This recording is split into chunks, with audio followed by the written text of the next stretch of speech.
준비해 주셔서 감사합니다. 오늘 하나님의 말씀 열왕기상 19장 1절에서 8절, 15절에서 18절 이제 제가 읽을 텐데 여러분 그냥 따라 읽으시면서 같이 말씀을 보도록 하겠습니다. 이제 말씀을 봉독하겠습니다. 아합이 엘리야가 행한 모든 일과 그가 어떻게 모든 선지자를 칼로 죽였는지를 이세벨에게 말하니 이세벨이 사식을 엘리야에게 보내어 이르되 내가 내일 이맘때에는 반드시 내 생명을 저 사람들 중 한 사람의 생명과 같게 하리라. 그렇게 하지 아니하면 신들이 내게 벌 위에 벌을 내림이 마땅하니라 한지라. 그가 이 형편을 보고 일어나 자기의 생명을 위해 도망하여 유다에 속한 부엘세바에 이르러 자기의 사환을 그곳에 머물게 하고 자기 자신은 광야로 들어가 하룻밤쯤 가서 한 로뎀 나무 아래에 앉아서 자기가 죽기를 원하여 이르되 여호와여 넉넉하오니 지금 내 생명을 거두시옵소서. 나는 내 조상들보다 낫지 못하느이다 하고 로뎀 나무 아래에 누워 자더니 천사가 그를 어루만지며 그에게 이르되 일어나서 먹으라 하는지라. 본죽 머리맡에 숯불에 구운 떡과 한 병 물이 있더라. 이에 먹고 마시고 다시 누웠더니 여호와의 천사가 또다시 와서 어루만지며 이르되 일어나 먹으라. 내가 갈 길을 다 가지 못할까 하노라 하는지라. 이에 일어나 먹고 마시고 그 음식물에 힘을 의지하여 40주 40야를 가서 하나님의 산 호렙에 이르니라. 아멘. 그 다음에 또 볼까요? 여호와께서 그에게 이르시되 너는 내 길을 돌이켜 광야를 통하여 다메섹에 가서 이르거든 하사엘에게 기름을 부어 아람의 왕이 되게 하고 너는 또 님시의 아들 예후에게 기름을 부어 이스라엘의 왕이 되게 하고 또 아베 부올라 사밧의 아들 엘리사에게 기름을 부어 너를 대신하여 선지자가 되게 하라. 하사엘의 칼을 피하는 자를 예후가 죽일 것이요 예후의 칼을 피하는 자를 엘리사가 죽이리라. 그러나 내가 이스라엘 가운데에 7,000명을 나누기리니 다 바알에게 무릎을 꿇지 아니하고 다 바알에게 입맞추지 아니한 자니라. 아멘. 오늘 하나님을 바라보라 하는 제목으로 말씀을 생각해 보려고 합니다. 우리 세 가지로 제가 말씀을 나누었는데요. 하나님을 알아보게 되면 첫 번째는 하나님의 사랑을 알게 된다. 사랑을 알게 된다. 은혜 받았다는 것이 뭐예요? 은혜 받았다, 깨달았다. 교회 신앙생활하면서 좋다는 게 하나님의 사랑을 알게 되고 깨닫게 되는 거죠. 그 다음에 두 번째, 하나님을 바라보면 자신의 필요성을 깨닫게 됩니다. 하나님은 혼자 일하시는 분이 아니라 여러분들과 함께 일하시는 분이죠. 세 번째, 하나님을 바라보면 어떻게 돼요? 희망을 보게 됩니다. 기독교는 희망을 보는 종교고, 결론적으로 말하면 하나님은 우리들에게 영생에 대한 희망과 구원에 대한 희망을 주시는 분이십니다. 오늘 말씀을 보면 이제 한번 볼까요? 말씀을 보면 아합이 엘리야가 행한 모든 일과 그가 어떻게 모든 선지자를 칼로 죽였는지를 이세벨에게 말하니 남편들이 아내에게 말을 잘하는 것 같아요. 보고를 잘하는 것 같아요. 근데 여기 아합 왕이 이제 엘리야가 행한 모든 일이 뭐예요? 이제 갈멜산에서 바알과 아세라를 섬기는 우상을 섬기는 선지자들과 누가 참 하나님인가 하는 것을 내걸고 경쟁을 벌였지요. 그래서 누가 참 하나님인가. 그래서 어떻게 됐죠? 엘리야가 하나님이 참 신인 것을 이제 하늘에서 불이 떨어져서 제단 위에 있는 송아지를 사름으로 말미암아 증명을 하게 됩니다. 그리고 난 다음에 백성들이 바알과 아세라 신을 섬기는 그 선지자들을 다 칼로 죽이죠. 자, 이 소식을 아합이 이제 아내 이세벨에게 이제 말하는 겁니다. 근데 여기 말씀을 잠깐 보면요, 하나님께서 행하셨다는 이야기를 해야 되는데 하나님은 딱 빼고 엘리야 이야기만 하는 거예요. 그래서 하나님께서 역사하고 하나님을 바라보도록 엘리야가 그런 전투에서 승리했는데 아합은 하나님은 이야기하지 아니하고 엘리야 개인에 대해서 이야기를 하는 거예요. 그러니까 이세벨이 그 부인이 우상을 섬기는 여인이잖아요. 그 왕후가 그 말을 듣고는 사신을 엘리야에게 보내가지고 내 이맘때는 반드시 내 생명을 저 사람들 중 한 사람의 생명과 같게 하리라. 그렇게 하지 아니하면 신들이 내게 벌 위에 벌을 내림이 마땅하니라. 그러니까 죽이겠다는 거예요. 가만 안 놔두겠다는 거예요. 자기가 섬기는 그 우상 신의 이름으로 반드시 죽이겠다. 그런 경고를 이제 듣게 된 거죠. 그러니까 엘리야가 그가 이 형편을 보니까 도저히 이게 안 좋다는 거죠. 죽을 것 같으니까 일어나 자기의 생명을 위해 도망을 합니다. 그리고 부엘세바에 이르러서 자기 사원을 그곳에 머물게 하고 자기 자신은 광야로 돌아가 하룻길쯤 가서 로뎀 나무 아래 앉아서 죽기를 원해. 죽고 싶다 그 말이잖아요. 뭐 힘들고 어려울 때 죽기를 원했다. 선지자니까 하나님 앞에 나 죽고 싶습니다. 그렇게 이야기하는 거예요. 그러니까 여호와여 넉넉하오니 지금 내 생명을 거두시옵소서. 나는 내 조상들보다 낫지 못하니이다 하고 로뎀 나무 아래 누워 자더니, 그래서 죽고 싶다고 그러고는 모든 거 다 포기하고 뭐 힘들 때는 그냥 다 포기하고 누워 자고 있는데 하나님께서 천사를 보내서 어루만지고 일어나 먹으라. 떡과 물을 준비해서 먹고 마시도록 하고, 또 여호와의 천사가 또다시 오르만지며 일어나 먹으라. 네 갈 길을 가라. 그래서 일어나서 먹고 그 음식물의 힘을 의지해서 40일 동안 하나님의 산 호렙이 뭐예요? 십계명을 받고 모세가 하나님의 부름을 받은 그 호렙산까지 이르게 되었다 하는 말씀입니다. 여러분, 엘리야는 대선지자예요. 그전에도 보면 하도 아합 왕이 또 이세벨이 하나님 보시기에 악을 행하니까 비가 오지 않을 거다 그렇게 예언을 하잖아요. 그래서 비가 안 와서 가뭄이 생기잖아요. 그래서 사람들이 다 어려울 때 과부의 집에서 떡이 떨어지는데 그 떡을 엘리야에게 대접을 하니까 그 집에 떡이 떨어지지 않도록 그렇게 축복을 해주었고, 또 그 과부의 아들이 죽었을 때 엘리야가 기도해서 일어났어요. 그런 능력의 선지자예요. 그리고 이 갈멜산 전투에서 850명이나 되는 바알과 아세라 선지자들과의 다툼에서 이기고 저들을 죽였다 그러니까 얼마나 대단한 선지자입니까? 그리고 난 다음에 또 기도해서 하나님께서 엘리야의 기도를 들으셔서 비가 내리게 해서 가뭄을 해결하겠어요. 그러니까 엘리야가 보통 대단한 대선지자가 아니에요. 이런 선지자가 우리가 보기에는 대단해 보이는데 어려운 일을 당하고 힘든 일을 당하니까 하나님 나 죽고 싶습니다. 나 죽여주세요. 내가 한 거 아무것도 없습니다. 그러면서 이제 기도하잖아요. 로뎀나무 아래서 잠을 자면서. 우리가 보기에는 얼마나 큰 일을 하고 얼마나 대단한 그런 분이십니까? 그럼에도 불구하고 위기를 당하고 어려운 일을 당하니까 하나님 앞에 죽고 싶습니다. 죽여주세요. 그렇게 이야기하고 있는 모습을 볼 수가 있습니다.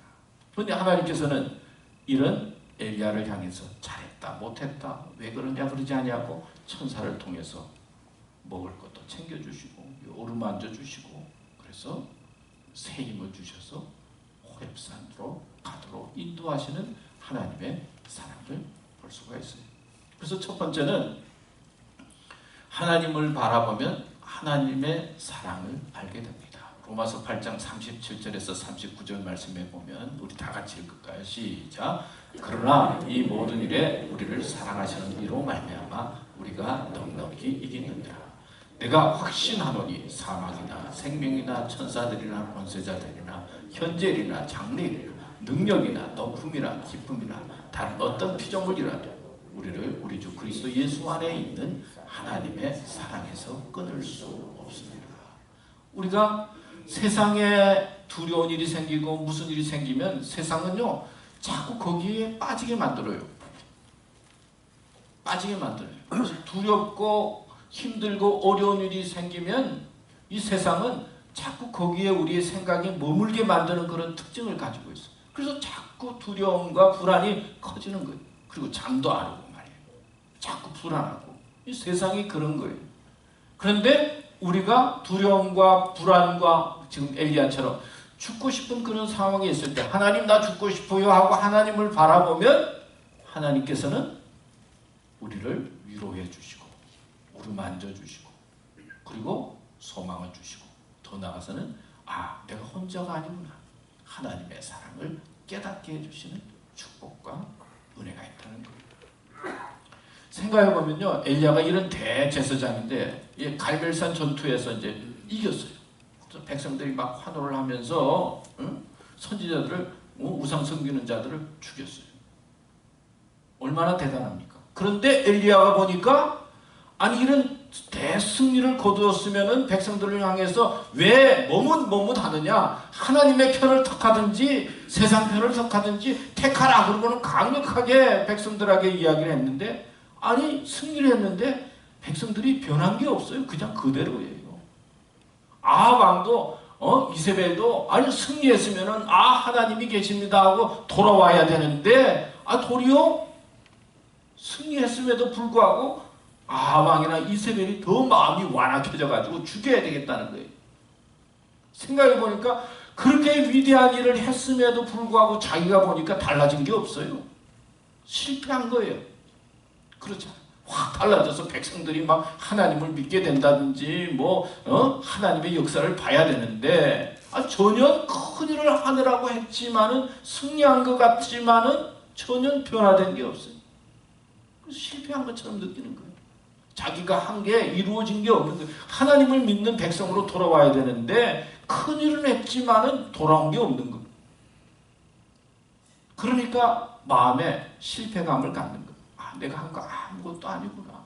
내가 하나님의 일을 한다고 이렇게 했지만은 한 게 없구나. 나는 실패했구나. 그리고 이세벨 왕비가 죽이려고 하는 이야기를 들으면서 나는 혼자구나. 누가 나를 도와줄 사람이 없구나. 두렵고 불안한 마음이 생기면요. 자기가 혼자라고 마음이 느끼잖아요. 도와줄 사람이 없구나. 그리고 앞을 바라보니까 내가 조상들보다 나은 것도 하나도 없고 하느라고 했지만은 이루어진 것도 없고 이제는 죽을 지경에 있고 나는 혼자다는 거예요. 그렇게 큰 일을 했으면은 백성들이 따라와야 되는데 따라오지도 않는 거예요. 그래서 하나님 나는 실패자입니다. 죽여주세요. 저 나은 거 없습니다. 우리가 그런 거 느낄 때가 많이 있잖아요. 그렇게 하나님 앞에 기도하고 하나님을 바라보니까 하나님께서는 천사를 통해서 어루만져 주시고 위로해 주시고 그리고 하나님께서 나를 생각하고 있다는 것을 깨닫게 주시는 거예요. 여러분 그렇습니다. 우리가 어떻게 보면 많이 이룬 것 같기도 하고 어느 때는 또 하느라고 노력을 했지만 밤새도록 수고했지만은 고기를 잡지 못한 것처럼 우리가 하느라고 했지만 어느 순간에 보니까 한 게 아무것도 없어요.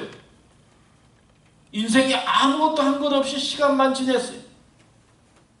그럴 때 자기 자신과 세상을 바라보면 더 절망하고 불안할 수밖에 없는데 누구를 바라봐야 돼요? 하나님을 바라보면 하나님의 사랑을 느끼게 되는 거예요. 믿습니까? 그래서 우리는 하나님을 바라봐야 돼요. 그리고 믿음의 길을 가야 된다는 것은 하나님을 바라보는 것입니다. 제가 옛날부터 좋아하는 복음성이 있어요. 그래서 한번 같이 불러보려고 그럽니다. 가사를 보면서 같이 한번 괴로울 때 주님의 얼굴 평화의 주님 바라보아라. 세상에서 시달린 친구들아 위로의 주님 바라보아라. 우리 같이 한번 불러볼까요?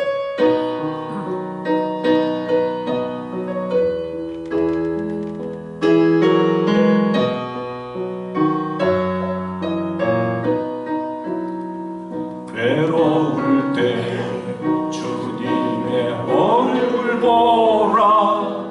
평화의 주님 바라보아라. 세상에서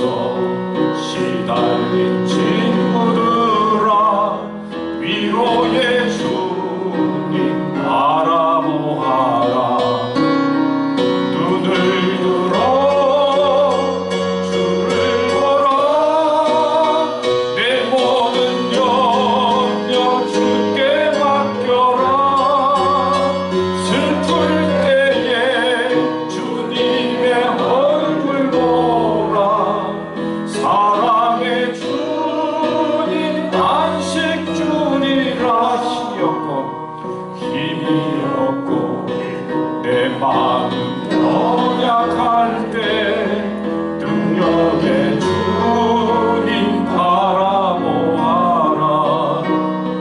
주의 이름 부르는 모든 자는 힘 주시고 늘 지켜주시리.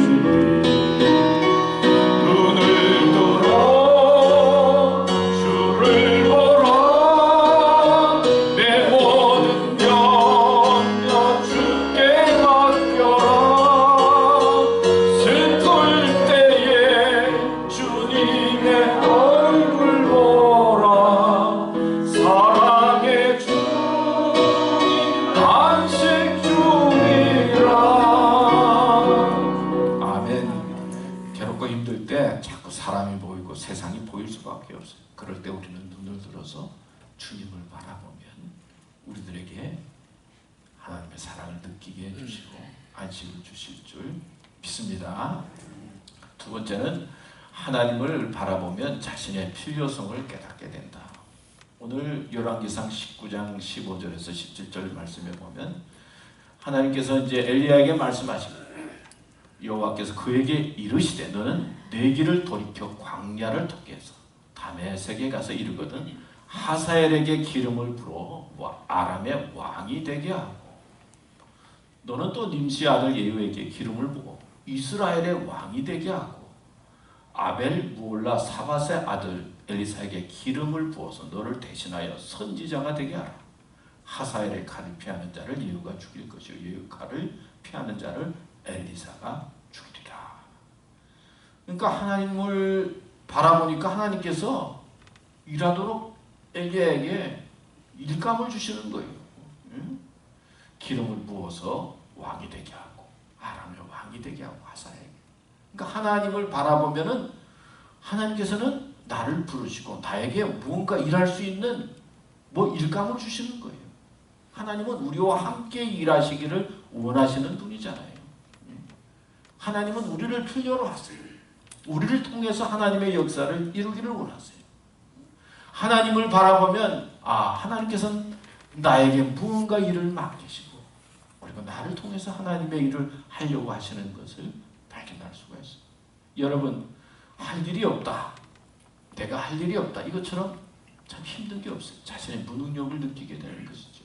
참 우리 교우들이 참 교우들을 보면서 저 감사한 것은요. 열심히 일하시는 분들이 일하는 것을 또 열심히 하시니까 다 좋아하시고 일을 해야 되잖아요. 근데 어느 순간 은퇴해서 아무것도 할 일이 없다. 나는 그렇게 되면 그때부터는 뭔가 무능감을 느끼고 무력을 느끼고 마음에 평강을 느끼지 못해요. 할 일이 있어야 돼요. 교회도 보면은 교회에서 주는 직책이 있어요. 장로님이라든지 권사님이라든지 집사님 이런 일들은 교회에서 그냥 충성하면 되는 거예요. 그 다음에 내가 찾아서 해야 할 일들이 있는 거예요. 내가 해야 할 일들이 교회에 나와서 어떤 때는 식당에 가서 봉사를 하기도 하고 어떤 때는 찬양 다음 주에는 이제 우리 권사님들 찬양 지난번에 장로님들 찬양에서 은혜 받았는데 권사님들이 또 어떻게 하실지 제가 정말 궁금해요. 어떻게 감당하실지. 그래도 또 이렇게 나와서 찬양도 하고 말이에요. 또 교회에 나와서 또 청소도 하고. 교회에 신앙생활하면서 가장 힘드신 분이 교회에 왔다가 이제 빨리 가야 할 일이 있어서 자꾸 빨리 가게 되면 아무것도 안 하게 되면 어느 순간에 내가 할 일이 없는 거예요. 교회에서 나를 필요로 하지 나도 없어도 되구나 그런 생각이 들어요. 그래서 좀 시간이 지나게 되면 어떻게 되면 좀 무력감을 느끼게 되고 소속감과 자꾸 멀어지면서 소외감을 느끼게 돼요. 그런데 내가 교회에 와서 할 일을 찾아서 조금이라도 뭔가 하려고 하고 봉사가 하고 일하게 되면 거기에 보람이 있고 의미도 있게 되고 그리고 하나님께서 나를 통해서 하시고자 하는 일이 있구나라고 하는 하나님의 소명을 발견하게 됩니다. 그래서 봉사하고 섬기는 것이 중요하고 또 그럴 때 하나님께서 나를 통해서 일하는 것을 깨닫게 되고 믿음이 자라게 되는 것이죠. 하나님을 바라보면 하나님께서 나를 부르시는 것을 알 수가 있어요. 이번 수양회 때 참 감사한 것은 우리 교인들이 다 맡아서 열심히 다 맡은 일에 충성해 주셨어요. 모르겠어요. 불평이 있을지 모르겠지만 제 귀에 안 들어왔으니까 또 안 맞는 사람하고 같이 잠자는 게 지금 보통 일이 아니잖아요. 제가 보니까 잠자리가 좀 불편하실 것 같았어요. 많이. 여러분들 군번이 그렇게 바닥에서 자야 될 군번들이 아니잖아요. 저도 하여튼 대학교 74년도 대학교 처음 들어갔을 때 2층 침대에 올라가서 한 학기 자본 적이 있어요. 2층 침대. 근데 이번에 잠자리가 2층 침대라는 거예요. 그러니까 뭐 잘 때가 2층, 제가 2층 침대에 잔 거 모르셨죠? 74년도니까 지금 40 몇 년 지났다네. 2층에 올라가는데 하도 많이 올라다녀서 막 그만 삐걱삐걱 막 움직이는 거예요. 조금만 움직여도 막 소리가 나는 거예요. 그래서 첫날 밤에 자는데 분명 뭐 떨어질 것 같아가지고 불안 속에서 제가 2층 침대. 둘째 날 되니까 조금 낫더라고요. 그래요. 하여튼 그래도 하여튼 제가 밑에 와서 보니까 다 바닥에 자고 막 추운데 자는데도 다 그렇게 또 어떤 분 코 많이 부시고 잘 주무셔서 하여튼 참 좋은데 보니까 우리 교우들이 전혀 불평 없이 각자 맡은 곳에서 열심히 봉사하고 일하시더라고요. 그래서 감사하다. 아직까지도 우리 교회는 젊은 교회다. 그런 생각을 했어요. 그리고 다 파워풀하고 열심히 일하셔서 좋다. 여러분 하나님께서는 하나님을 바라보면 여러분 한 사람 한 사람 필요하지 않은 분이 없어요. 다 필요하신 분. 다 귀하신 분이에요. 다 소중한 분이에요. 다 똑똑하신 분이에요.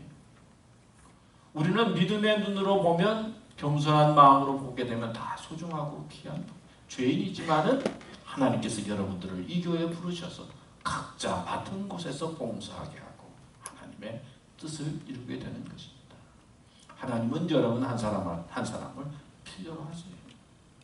하나님을 바라보면 내가 소중하고 왜 예수님께서 나를 위해서 돌아가셨겠어요? 왜 예수님께서 죽으셨다가 부활하셨겠어요? 하나님은 나를 통해서 하시고자 하는 일이 있고 하나님의 뜻이기 때문에 귀한 아들을 희생하고 죽기까지 하면서 우리를 부르신 것입니다. 믿습니까? 여러분 삶의 현장에서 신앙의 현장에서 나를 필요로 하는 자녀들이 있고 또 부모님이 있고 친구들이 있다는 걸 알고 소명과 사명감을 가지고 사랑하는 삶이 되시기를 축원합니다. 마지막으로 하나님을 바라보면 희망을 보게 됩니다. 오늘 읽은 말씀 열왕기상 19장 18절에 보면 그러나 내가 이스라엘 가운데 7,000명을 남기리니 다 바알에게 무릎 꿇지 아니하고 다 바알에게 입 맞추지 아니한 자니라. 아니 엘리야는 자기 혼자라고 생각을 했는데 하나님을 바라보니까 하나님께서 음성을 주시는데 야 너만 있는 게 아니야. 무릎 꿇지 아니하는 몇 명이 있다고요? 7,000명이나 있다는 거예요. 여러분 내가 혼자라고 생각할 때가 있는데요. 가만히 보면 혼자가 아니에요. 나 비슷하게 고생하는 사람이 수천만 명이 있고요. 나보다 못한 사람이 얼마나 많이 있는지 몰라요. 그리고 하나님께서 나를 위해서 예비해 주신 그런 축복의 사람들, 귀한 사람들이 또 많이 있어요. 엘리야는 하나님의 음성을 들으면서 야 나만 있는 게 아니구나. 나를 위해서가 아니라 하나님을 위해서 무릎 꿇지 아니하는 7,000명이나 있구나 하는 희망을 보게 됩니다. 시편 42편 5절 지난번 성경 말씀을 보면 내 영혼아 내가 어찌하여 낭망하며 어찌하여 내 속에서 불안하여 하는고 너는 하나님을 바라라. 그 얼굴의 도우심을 인하여 내가 오히려 찬송하리로다. 옛날 성경은 하나님을 바라라 그랬는데요. 요즘 나오는 또 말씀에 보면 내 영혼아 내가 어찌하여 낙심하며 어찌하여 내 속에서 불안해하는가. 너는 하나님께 소망을 두라 그랬어요. 그가 나타나 도우심으로 말미암아 내가 여전히 찬송하리로다. 또 히브리서 12장의 2절에 보면 믿음의 주요 또 온전케 하시는 이인 누구를 바라보자고요? 예수님을 바라보자. 하나님을 바라보면 하나님께서는 우리에게 희망을 주시는 거예요. 제가 지난주에 한 보도를 보면서 참 마음이 안타까운데요. LA의 근교에 있는 큰 교회에 목회자라 했던 30대 목회자가 자살을 했어요. 목회자가. 그래서 8월 26일 날, 그것도 주일날 8월 25일 날 자살을 했는데 늦게 발견해서 8월 26일, 그러니까 지난주 주일날 그렇게 병원에 옮겼지만은 돌아갔습니다. 2015년도에 이제 아버지가 개척을 해서, 그 전에 개척을 해서 2015년도에 아버지가 백혈병으로 돌아갔습니다. 아버지 목사님이 돌아간 거죠. 그리고는 이제 30대 된 아들이 그 교회에 이제 아버지 뒤를 이어서 이제 목회를 하면서 열심히 목회를 했는데, 이 불안증, 두려움증, 뭐 이렇게 마음이 불안해가지고 언제나 힘들었던 거예요. 그래서 아버지가 앉아 있는 그 사무실에서 앉아 있으면 아버지의 모습이 생각이 나고, 그리고 아버지가 설교했던 그 설교 자료들을 보면서 아버지를 생각하고, 아버지는 능력 있게 목회를 했는데 아버지 뒤를 이어서 큰 교회를 잘 감당해야 되는데 뭐 감당이 잘 안 됐던 것 같아요. 스트레스도 많고 불안하고 두려움도 많고. 그래서 4개월 동안 이제 휴직 기간을 해서 4개월 동안 가족과 지내면서 이제 부인하고 목회를 계속 해야 되는지 안 해야 되는지 토론을 하고, 그러다가 그 아들은, 그 목회자는, 그래도 아버지가 한 건데 내가 계속 해야 된다. 또 뭐 그러면서 이제 계속 하기로 하고 돌아왔는데 스스로 목숨을 끊었다는 거예요. 목회도 그렇게 스트레스가 많은 것 같아요. 스트레스 받으면서. 특별히 또 큰 교회에 있으면 더 그런 것 같아요. 근데 그 스트레스를 하나님과 더불어 해결해야 되는데 하나님과 더불어 해결하지 못할 때가 많이 있어요. 또 저는 보면서 목회자가 어떻게 자살할 수 있을까? 목사의 자살이라고 하는 게 어떤 것인가? 정말 불안하고 두려움이 있고, 그 다음에 정서적으로 문제가 있다 하더라도 어떻게 스스로 자기의 생명을 끊을 수가 있고, 그것도 교회에서 발견했다 그러니까요. 그래서 제가 그 보면서 참 마음이 착잡했어요. 세상을 바라보고 자기의 삶의 현장을 바라보면 두려울 수밖에 없어요. 불안할 수밖에 없어요. 목회자도 그렇고 엘리야도 그렇고 세상에 많은 사람들이 그래요. 그러나 우리는 이제는 누구를 바라봐야 돼요? 하나님을 바라봐야 돼요. 하나님을 바라보면 우리를 위해서 천국도 예배해 주셨고, 또 예수님 통해서 영생도 주시고 구원의 길도 인도해 주시는 것이에요. 그래서 하나님을 바라보고 하나님의 말씀을 의지하게 되면요, 내일에 대해서 염려하지 않아도 돼요. 한번 따라, 내일. 염려하지 말자. 예, 하나님이 함께하면 내일에 대해서 너무 걱정하고 두려워할 필요가 없어요. 하나님께서 우리의 미래를 인도하시는 거예요. 또 하나님을 바라보면 내일에 대해서 우리 자랑할 것도 없어요. 그렇죠? 뭐 내일이 어떻게 될지, 내일은 난 몰라요. 자랑할 것도 없어요. 하나님을 바라보면 과거에 지었던 죄, 여러 가지 삶의 문제, 하나님을 바라보면서 믿음으로 해결하면 과거에서 벗어나는 거예요. 언제나 과거에 있는 게 아니라 우리는 하나님을 바라보는 거예요. 과거 바라보면서 사는 사람이 되어서는 아니 돼요. 하나님을 바라보면 미래를 위해서 준비하면서 오늘의 삶에 충실하고 최선을 다하는 것이죠. 왜냐하면 그 속에 하나님의 희망이 있기 때문인 것입니다. 여러분 한 사람 한 사람 다 희망이 있어요. 우리 교회도 희망이 있어요. 하나님을 바라보면 하나님의 사랑을 느끼게 됩니다. 여러분, 사랑해주는 사람이 있다. 얼마나 좋습니까? 사랑해주는 사람. 하나님은 사랑이십니다. 하나님은 나를 필요로 하세요. 여러분 다 소중하고 귀하지. 하나님을 바라보면 희망이 생기도록 하나님께서 역사해 주십니다. 우리 교회 여러분들 하나님 바라보면서, 주님 바라보면서 괴로움과 고난을 이기시면서 아름다운 삶을 살아가는 삶이 되시기를 축원합니다. 하나님 감사합니다. 저희들이 너무 사람 바라보고 세상 바라보고 또 여러 가지 일 바라볼 때가 많이 있는데, 저희들이 그럴 때마다, 힘들고 어려울 때마다 하나님을 바라보도록 믿음의 믿음을 더하여 주셔서 하나님을 바라보는 가운데 희망 속에 살아가게 해주시고, 우리 교회도 하나님을 바라보며 하나님을 의지하고 하나님을 주인으로 섬기며 복되게 살아가는 교회로 이끌어 주시옵소서. 함께해 주실 줄 믿습니다. 예수님의 이름으로 기도드렸습니다. 아멘. 우리 다 같이 찬송 부르겠습니다. 주여 지나간 밤 내 꿈에 배웠습니다.